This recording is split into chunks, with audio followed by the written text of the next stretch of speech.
All right, so now that we've established the remainder theorem, the next quick theorem we're going to look at is called the factor theorem. So this is the one that really formalizes the idea that I've introduced earlier, that I've kind of been hinting at, this idea that factors and zeros are kind of the same thing, or at least they correlate to each other. So the theorem says this: k is a zero of f of x. That's just like saying, basically this here translated just means that f of k equals 0. If and only if x minus k is a factor of f of x. And this is that saying remainder will be 0 when you divide by x minus k, f of x divided by x minus k. Okay? When you divide, just for clarity. So this theorem is saying that these two ideas imply one another. When you see this phrase in mathematics or in logic in general, if you see this phrase if and only if, that is called a biconditional phrase. It's like it means that each one of these things implies the other. So if k is a zero of f of x, then x minus k is a factor of f of x, and vice versa. If x minus k is a factor of f of x, then k is a zero of f of x.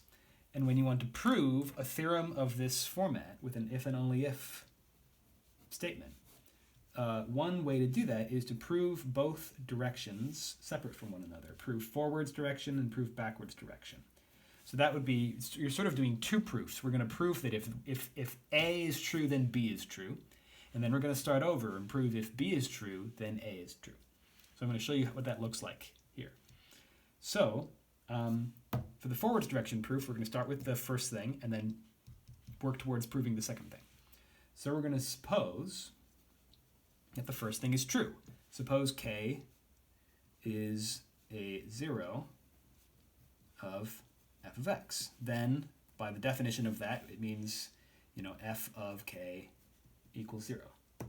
Okay, well then, by the remainder theorem that we just learned,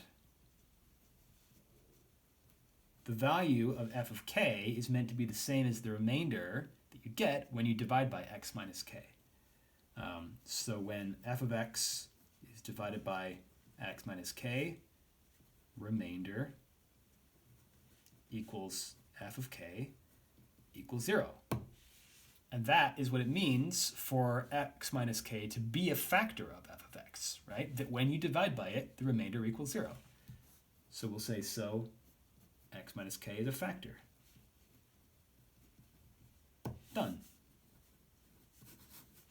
So that was the forwards direction. That was pretty easy. And the remainder theorem that we just learned literally was like the bulk of the proof. Like the remainder theorem was the crux of that argument, right? That we just proved that one, so that pretty much makes this one easy.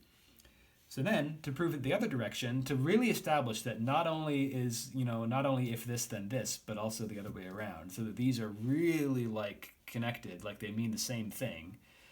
So to prove the backwards direction, we're going to start over, and this time we're going to suppose that x minus k is a factor of f of x. So that means that that when you take f of x divided by x minus k, the remainder will equal 0. But again, by the remainder theorem that we just learned, that means f of k also equals 0. So k is a 0 of f of x. So this was kind of a boring proof because both parts of these, and we're done. Both parts of this were really just pretty much dependent on the remainder theorem. So why was the remainder theorem important? The remainder theorem is really the thing that this whole notion of factoring and solving equations being linked to each other, that whole idea is actually based on the discovery of the remainder theorem.